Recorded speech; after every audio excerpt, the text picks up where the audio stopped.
Hi everyone, welcome to today's video. So recently I was watching some videos on some planners such as the Hobonichi Cousin as well as some Sterling Ink common planners, and I really fell in love with the vertical weekly spreads that they like to include in their planners. And one thing that really intrigued me was that they have a set of numbers on the side, and that's to act as if like those are the hours of the day. And so for the Hobonichi, then it looks like there's a 5 a.m. start to a 4 a.m. end on the page. And then for Sterling Ink, then I believe it was like 6 a.m. to midnight or something like that. So it really made me want to try time tracking in my journal and just see if I found it useful in my sort of planning or my day-to-day routine. So what I did was I went ahead and just made a mock-up of the vertical weekly layout in my side journal. So this is just an A5 Leuchtturm 1917 dotted journal. So I drew out 2 weeks of the vertical layout in my journal, and I just wanted to give it a try just to see if it was something that I liked, if it was something that I would want to adapt moving forward. So originally I had set up this vertical weekly spread for 2 weeks. So the last week of November as well as the first week of December. So I got this idea and I wanted to trial it for 2 weeks, but because I was a little too excited and wanted to test it out even earlier before the week began, then I actually made another version of this, but in a B5 Archer and Olive. So the B5 version, then I basically did it for the last 2 weeks of November. So when I was setting this up, I believe it was Saturday, November 23rd. And so I went ahead and set it up for the following week, but then I also set it up for the week that had just passed because I wanted to do like a plan before my planning. So I'll go ahead and share both of these journals with you, but I'll start off with the B5 Archer and Olive just because in chronological order, then this one technically came first. So I started officially time tracking on Saturday, November 23rd, but I went ahead and set up this week prior just so that I could kind of try and map out a design that I liked. So I did a few variations where I would completely color in that entire time block with one shade and would just continue to do that throughout the day. And then there are other variations like Thursday here where I just did one stroke of the color, just wrote in what I was doing during that time, and then just drew an arrow. Online, I've seen a few different variations of this where people would just color in the entire time or people would just draw arrows. So I basically just did this for the previous week that had gone by just to see which one I preferred. And as you may have guessed, I actually prefer coloring in the entire thing. I think it just looks a little bit more satisfying to me, although it is a little bit more time consuming, but I think it just looks very satisfying at the end. So basically, I set this up in my B5 journal because I wanted to see if this was something that I truly wanted to incorporate into my 2025 bullet journal. So as some of you may have already seen, back in the beginning of October, then I posted a 2025 bullet journal planning video where that basically just was a walkthrough of me brainstorming what I wanted to do in my 2025 bullet journal. And since then, I've been consuming a lot more planning content. So I was inspired to try out this vertical layout, and I essentially made it so that it would look as if it's something that I would want to adapt into my 2025 bullet journal. So I took a couple of the elements that were in my initial video from October, such as the Dutch door, the habits and mood tracker here on the side, and then my personal and joint expense trackers over here. So in theory, if I were to adapt this method into my 2025 bullet journal, then I would be able to have a Dutch door of all of the weeks in each month, and then I would always be able to reference, no matter what week I was on, I would always be able to reference my habits on the side as well as my personal and expense trackers. So I made the layout so that each vertical box was 6 squares left to right. I also set it up so that the time goes from 6 a.m. to midnight. And I'll also kind of do like a comparison of the two different layouts, just because there's the B5 size as well as the A5 size, and just kind of run you through like a comparison of what I found for both. So as I mentioned, then this first week in the B5, then I basically just copied as much as I could possibly remember about the week prior, and just kind of was trying out and getting a feel for what I thought about this method before I actually officially started time tracking. Unfortunately, doing this after the fact, then I did find that I was kind of forgetting about a lot of things. On the side here, then I also went ahead and included my habits as if I were to adapt this into my 2025 bullet journal. So the little hatched marks, the cross marks here, then those are to indicate my habits up top. And then the dots here in the black, then that is to signify my mood. And just to be clear, this is not going to be my 2025 bullet journal. This is just kind of like an extra blank B5 journal that I like to plan in and do swatches in. Another reason why I set it up this way was because I wanted to have it be like a Sunday start and a Saturday end, because that's typically what I prefer in my planners or bullet journals, just because I'm used to having a Sunday start rather than a Monday start. For the A5, then you'll see I actually did a Monday start and a Sunday end. So the A5 is supposed to be like a replica of the Sterling Inks Common Planner layout. So that's why this one starts on Monday. But moving on then, as you'll see, I tried to color coordinate everything. In the comparisons, then you will see that some of the colors do remain the same in both journals, and there are other colors that are different. I don't know why that happened, but it's just something that ended up happening, and so I just continued with it throughout the 2 weeks. But that is one thing that I would like to establish beforehand if I were to adapt this into my regular planning routine, is I want to make sure that I formulate some sort of color palette that would be able to accurately color code everything and I wouldn't get mixed up. So that was one thing that I was definitely struggling with throughout this time. So in terms of some initial thoughts when I was planning out this week on Saturday, I definitely ended up forgetting about a couple of things. Normally like routine things that would probably just take like a couple minutes tops, such as like feeding my cats, washing dishes, taking out the trash, etc. So just things that would only be like a few minutes, but I would end up either forgetting to add it here or I just didn't have the space to add it. So that was definitely one thing that I noticed. Not that that is crucial information that I need to jot down, but it is something that is part of my current bullet journaling routine that is something that I would just like to remember when I'm looking through my journal, trying to remember when the last time I did it was. So aside from finding the vertical weekly layout appealing, another reason why I really wanted to tackle this time tracking method was because I was kind of getting into this rut with my bullet journal where I was feeling like I just wasn't being productive enough. For comparison, this is the same exact week in my bullet journal that is shown here in the time tracking method. So for instance, let's take a look at Tuesday the 19th. When I'm first looking at this, then I just feel like I didn't do enough that day. It just looks very bare to me. It looks very empty. It looks like I didn't really do much that day at all. Looking back on several days like that, it just makes me feel like I'm not being productive with my time. It makes me feel like, am I doing something wrong? Am I just not doing enough? What am I even spending my time doing? And so I started feeling really bad about the way that I would log things in my bullet journal. And I would just start to feel guilty, like I was just wasting my time, not doing enough when I would look back on it because it just looks bare.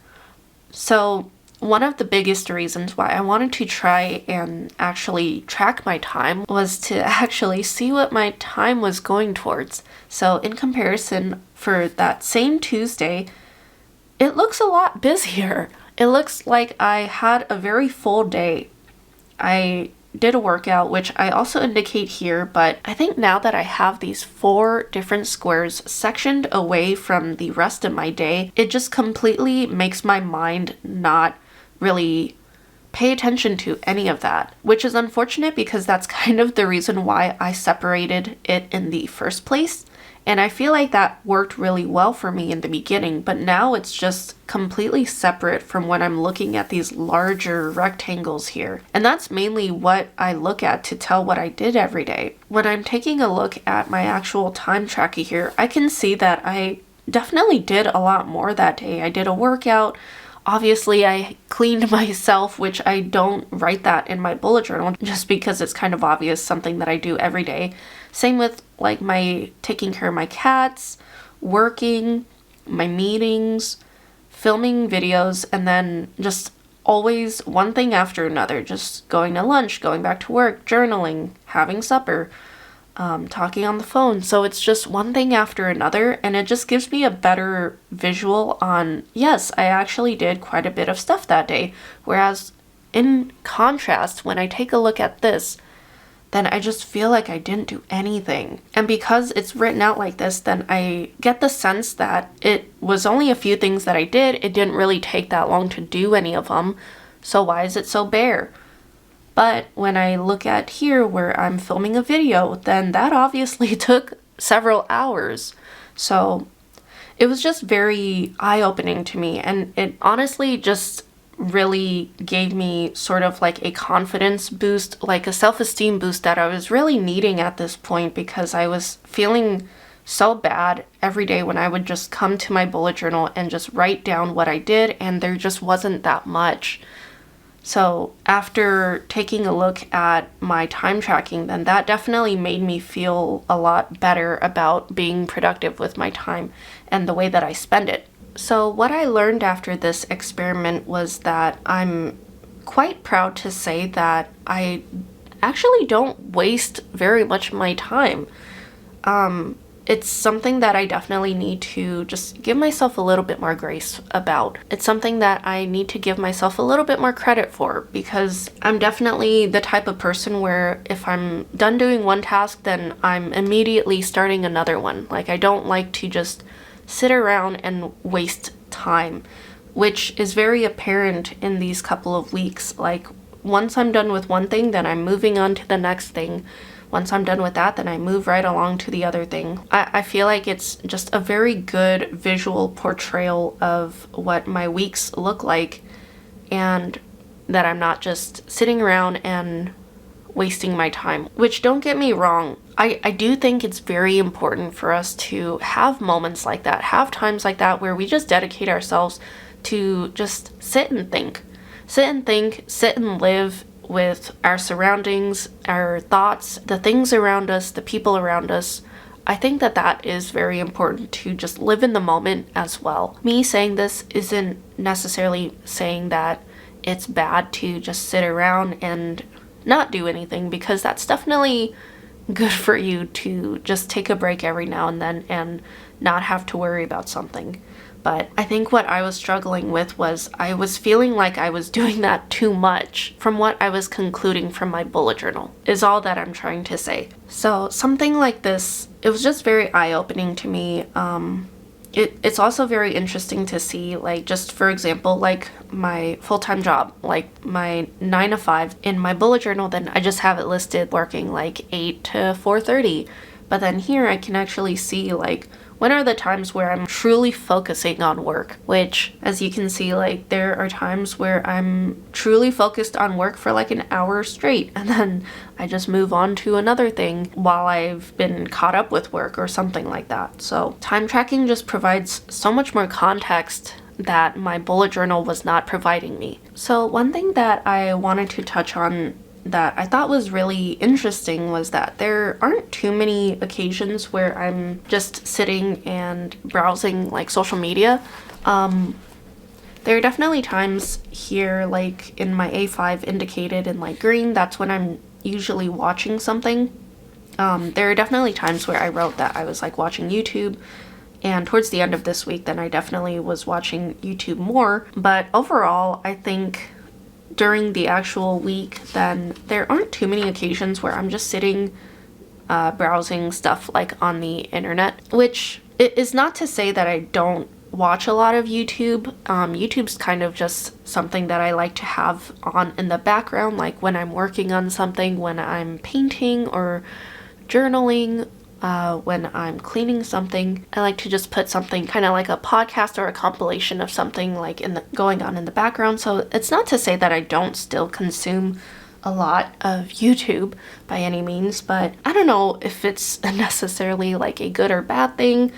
On one hand, I do think that it's a good thing just because I'm like technically multitasking, but on the other hand, I'm also very bad at multitasking. Like, I don't even know if I'm truly absorbing any of the stuff that I technically should be listening to when I'm playing a YouTube video, so I have no clue. So anyway, that could be like a whole nother experiment in it of itself. But as I mentioned earlier, I feel like if I were to continue moving on with this experiment, or this layout rather, then I think that one thing that I would truly like to nail down is just making sure that I know exactly what color is for what.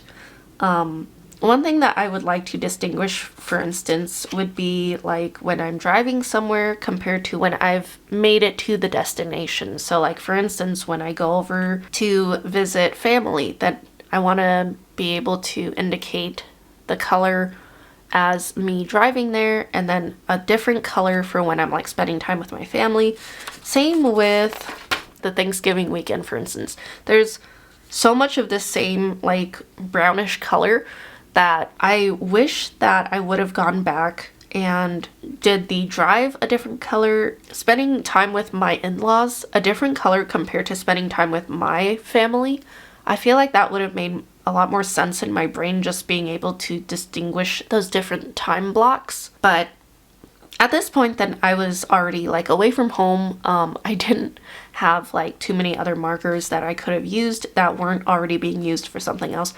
In case you're curious, sorry if I'm all over the place, but in case you're curious, then the markers that I used were the zebra mild liners. And so if you saw in my stationery storage video, that was why I had so many of them out, was because I wanted to make sure that I kept the colors that I was continuing to use out so that I could just bring them wherever I was going and keep track of my time. Alright, so moving on to my final comparisons between using these two. So starting with the A5, the Leuchtturm, it's obviously a smaller size, so it's more ideal if you want to like take it out with you and time track on the go. There is this extra sidebar here where you can write notes if you need to. As you can see, like for a couple of the days, then I did write like a few different things.